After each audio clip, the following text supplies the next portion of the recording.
大家好，好耐冇見咧，你可以喺第二個頻道見我噶嘛。嗱，今日同大家講啲咩呢？就係早2日咧，我就睇新聞喎，原嚟咧有隻沙皮狗女叫做公主啊，佢真係好幸運啊，竟然喺個高速公路嗰度咧，俾個有心嘅男士咧救咗佢。你知唔知嗰個男士泊低架車，然之後咧行出去咧去救佢，其實佢自己都好危險噶，所以咧我要俾呢個男士嘅 No.1俾個 like 佢啊！咁後期咧睇新聞啦，即係原嚟佢兩個狗主咧就即係互相交收嘅時候咧，又感人又唉，又個心我睇到我都咩，一個又將佢開始當做自己人，一個又養咗咁耐，但係最後成功交收。我相信佢哋呢一 pair 咧，即係呢兩 pair 嘅人咧，將來一定可能會成為一個朋友嘅咁樣。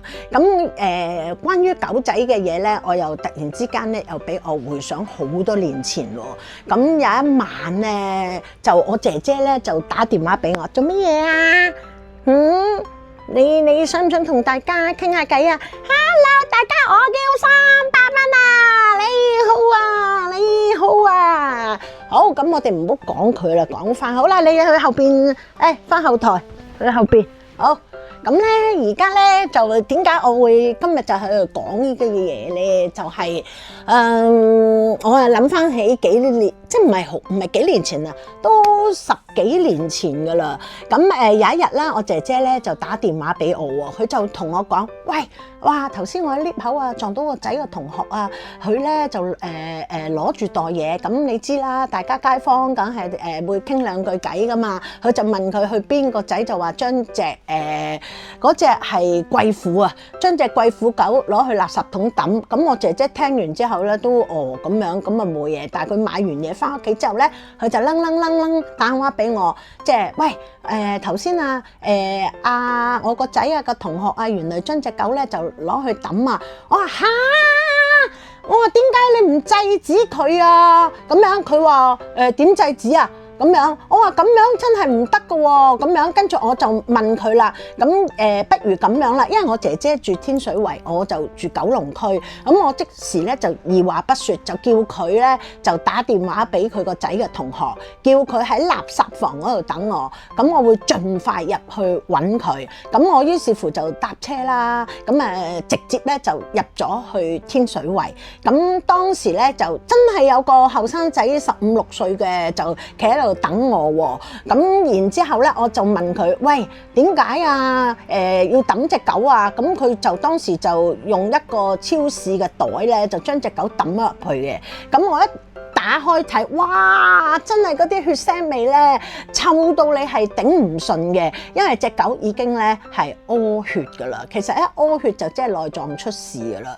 咁我當時就問佢啦，我話點解你會抌咗隻狗㗎？嗰個小朋友就同我講，原來就係佢哋過年嘅時候咧，大家咧就冇人夾錢，就去狗鋪買咗一隻咧幾個月大嘅貴婦。咁呢一家人養下，呢一家養下，呢一家養下，如是者就4個家庭咁樣，即係輪流養下啦。點不知隻狗仔咧，好啦，個興趣同埋個愛心滅咗之後咧，咁呢隻狗就慘啦。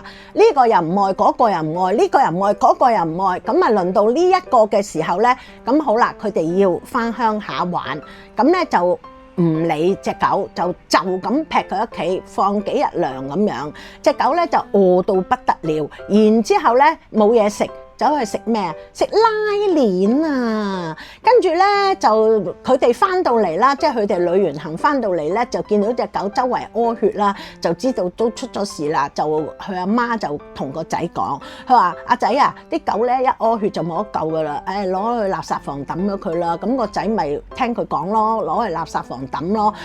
咁好彩就遇到我啦，咁我就入咗去天水圍，我就接咗隻狗，咁然之後咧，我就走嗰陣時，我就同嗰個小朋友拜拜。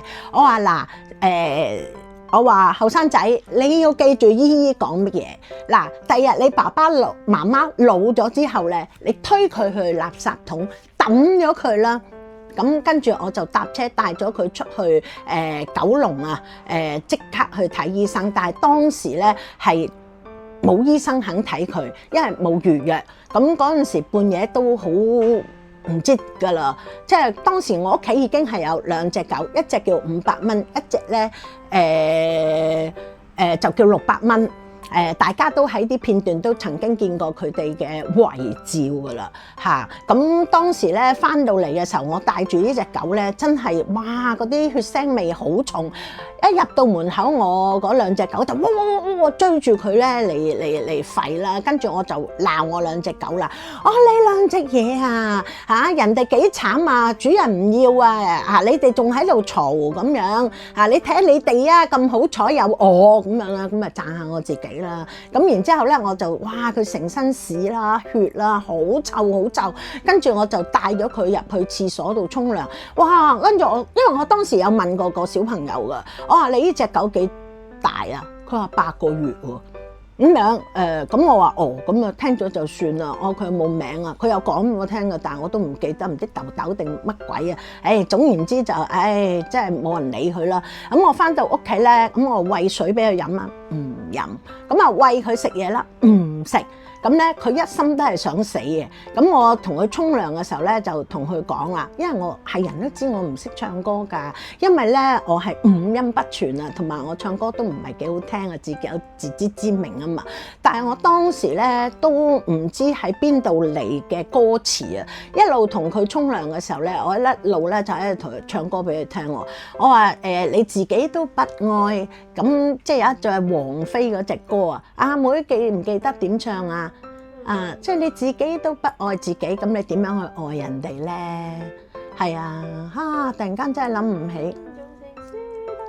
係啦，咁係啦，就係給自己的情書啊！當時我就唱咗幾句俾佢聽啦。如果你自己都唔愛你自己，就冇用噶啦，即係人哋等人愛你，你就要自己愛自己。我當時唔知點解會有啲歌詞出嚟，我同佢四目交投就唱咗俾佢聽。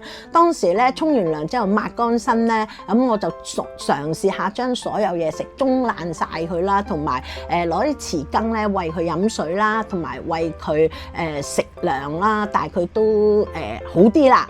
肯舐幾下啦，咁我就冇辦法啦。當時已經係凌晨3、4點㗎啦，咁我一路咧就去打電話去各大嘅嗰啲叫做咩夜間狗仔診所，但係真係冇人肯收留佢喎。跟住咧打到一間啊，咁佢就同我講咧話咧位就冇㗎啦，不過咧你可以嚟坐等下。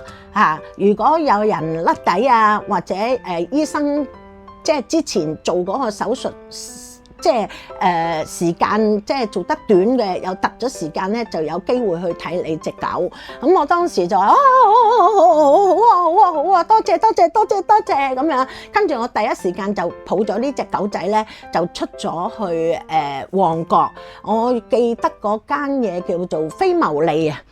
喺度等咗佢幾個鐘頭，最後咧原嚟嗰個醫生咧就同嗰隻狗仔做完手術，咁個姑娘咧就同我講，醫生有啲咁多時間可以見你，咁我咪入去咯。咁就同醫生講，醫生就一稱起隻狗定嚟定去，跟住就同我講喎，哇！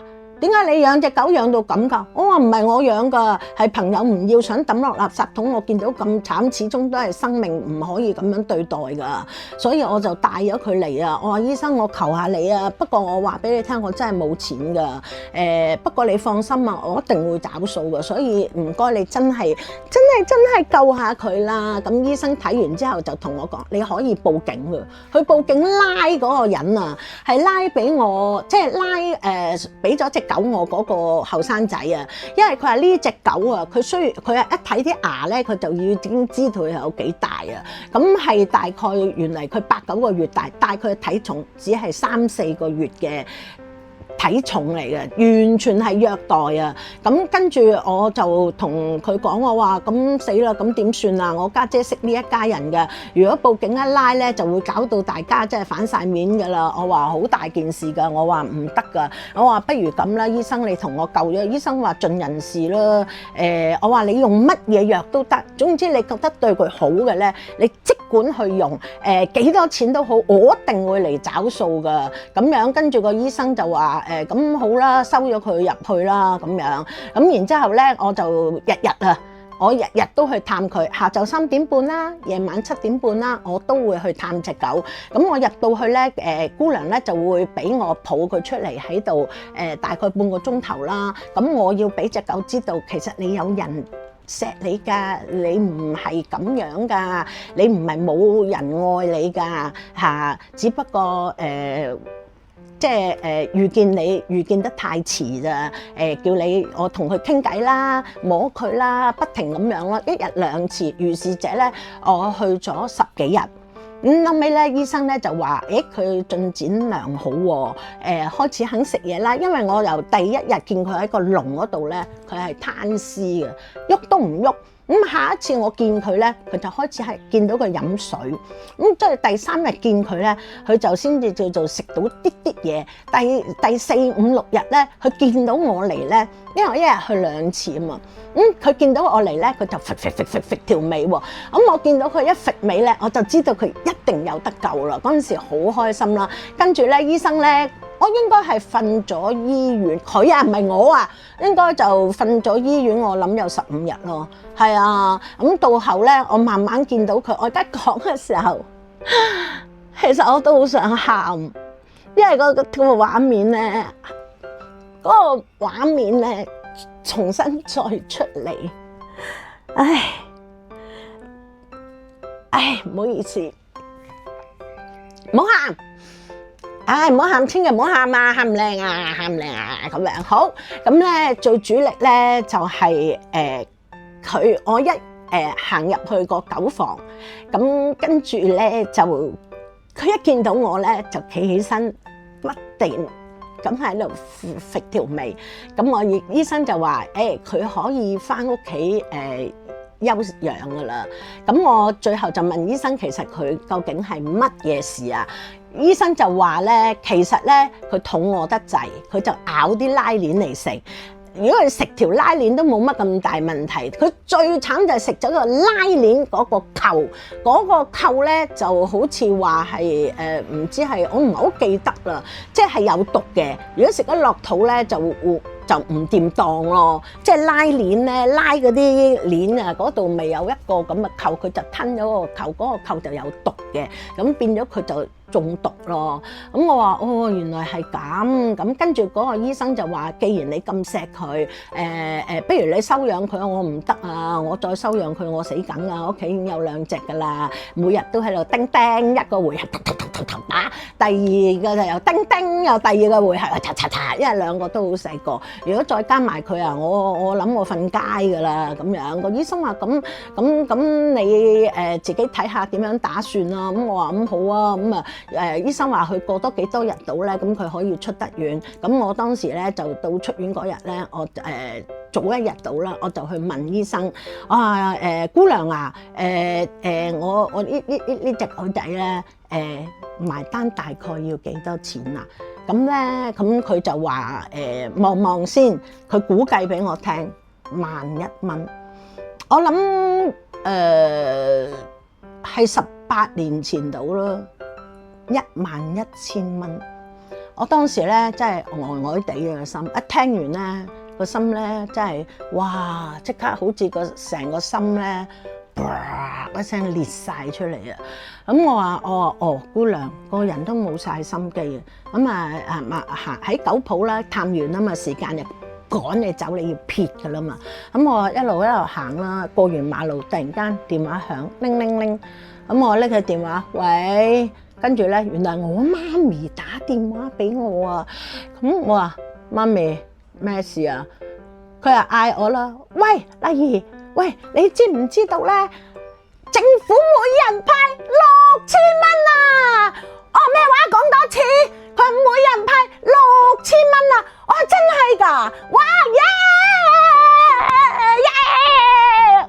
街，我真係咁啊！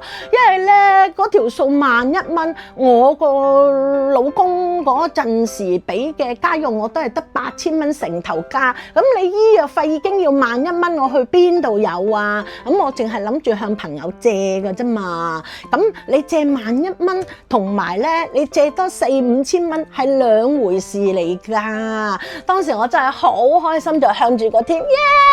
多謝啊，多謝啊！我最多咧就冇收政府呢封大利是，但係呢一封利是就救咗一隻狗仔啦。咁咧跟住咧咁後期咧我就叫嗰個我頭先講嗰間係咩話？嗰間狗非牟利狗鋪唔係醫院啊，非牟利。咁我就同佢哋講，你不如同我登記啦，將佢咧睇下我救咗佢啫，但係你幫我睇下冇人領養啦。咁佢因為佢仲細，佢得8-9個月，咁即係貴婦當年嚟講係好值錢嘅，好貴嘅。咁咧當時咧就佢哋幫我揾到一個姐姐仔，咁都大人嚟嘅，咁一對情侶咯，咁約見啦，咁我哋就配對下啦，咁就佢哋呢對情侶咧，我仲記得呢個女仔叫阿 Cream。咁個男人啊唔記得啦，咁大家交收嘅時候咧，我就同嗰個女仔講，我唔會同我隻狗講拜拜㗎，因為咧我知啲狗嘅記性係非常之好㗎，我唔會去揾佢，我唔會打電話俾你嚇，我亦唔會去探佢，因為我希望咧佢盡快要忘記我，但係你要即係希望佢盡快當你係主人。咁當時我話如果再講咧，我就會忍唔住喊，我唔想咧隻狗見到我喊，所以咧我唔想同佢嗰個分別咧離開係咁唔開心。咁個女仔就同我講，聽到嗰啲姑娘咧同埋醫生講咧，話我環境唔好嘅，佢話俾翻500蚊我當係即係幫補下。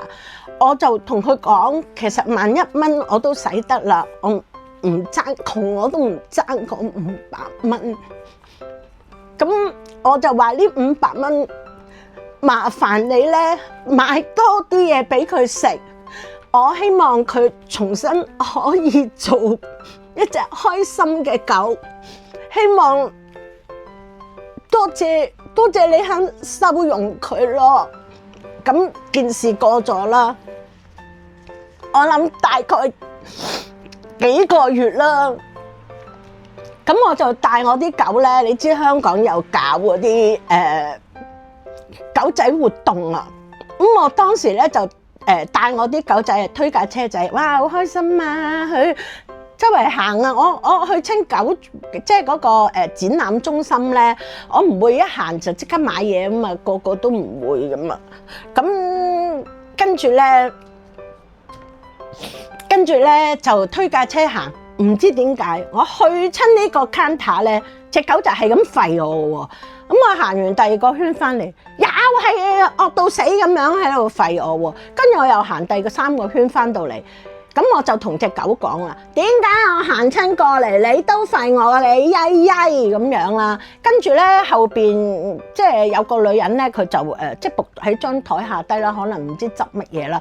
突然間惡高個頭上嚟喎，然之後咧就嗌我喎。咁我話我認得佢啊嘛，就阿 Cream 咯。跟住我認得佢之後，我話：哇，咦喺呢度會撞到你嘅？你哋喺度搞 counter 啊，即係搞 counter 賣嘢啊？佢話係啊，而家咧咁我話我隻狗點啊？咁佢話佢咪就係佢咯。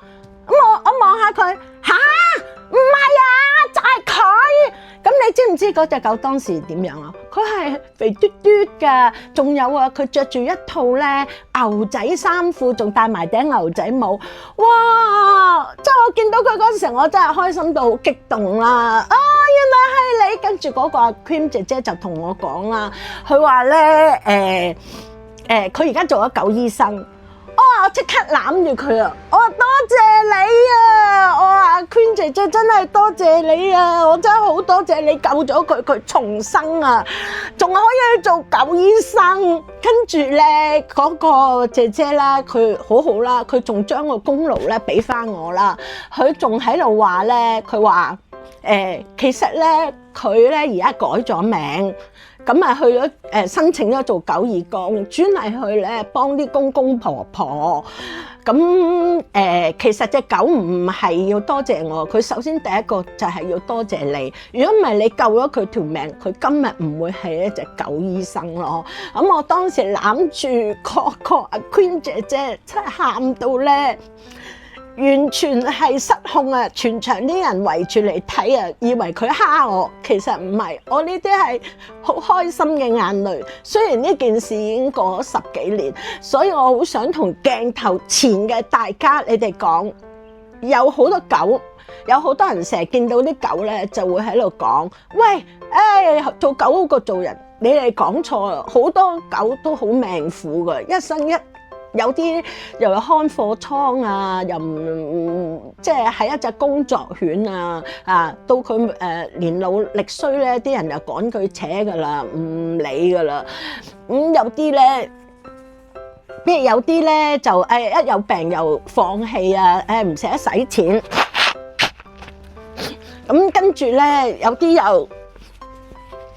如果嗰隻狗咧好靚啊，生出嚟係純種啊，嗰啲仲更加命苦，佢哋咧就會攞去配種。所以我哋養狗嘅人士，我喺呢度呼籲大家，唔該大家，多謝大家，希望你哋好好善待你哋屋企嘅狗，因為佢哋嘅媽媽咧係好痛苦，先至帶到佢哋嘅仔女嚟呢個世界，將歡樂係帶俾你哋，所以唔好虐待啲狗，千祈唔好虐待啲狗，因為啲狗係人類嘅好朋友，但係人類咧對啲狗咧作出咧好多好差更差嘅待遇咯，所以300蚊出嚟，所以咧我好錫我個狗，因為點解咧？我都盡力去錫佢哋噶啦，因為點解咧？佢嘅媽媽咧帶佢嚟呢個世界係受咗好多苦，所以我希望養狗嘅人士咧唔好隨意放棄啲狗，因為係生命嚟噶，唔好咁樣啊！真係我會覺得好陰質噶，希望大家咧嗱啲狗年青貌美嘅時候就俾好多歡樂你，唔可以佢年老色衰嘅時候，大家就抌咗佢，甚至乎咧帶佢去愛護動物協會啊、漁農處，其實嗰啲就係去判佢死刑。希望大家真係愛錫你自己，曾經為你屋企帶來無限歡樂嘅狗狗。拜拜。大家係咪覺得好耐冇見我，好掛住我呢？其實我都掛住你哋㗎，因為呢，我而家搞緊呢係一個毛毛校長逆齡俱樂部，咁到時就會有好多唔同嘅興趣班啦，仲可以同大家一齊去旅行，甚至乎大家話，我唔想去香港旅行啊，我想去第度啊，都有機會㗎。咁我哋咪一齊搭飛機周圍去玩咯。咁嗱，我個逆齡俱樂部咧就會收啲咩年齡咧？就係50、60、70，但係咧個條件咧就係咩咧？一定要識行識走，我唔會咧有咁大嘅體力去輔助大家一齊去玩嘅，即係推輪椅啊、孭你啊、抱你啊、錫你啊，唔好啊，做唔到啊咁樣。咁如果大家仲識行識走咧，就一齊嚟玩啊，仲有識多啲新朋友啊嘛。如果大家咧想識多啲朋友仔嘅一齊去玩嘅咧，記得啊就掃描我呢個 QR code。咁樣咧就可以加入我哋度一齊去玩㗎啦〜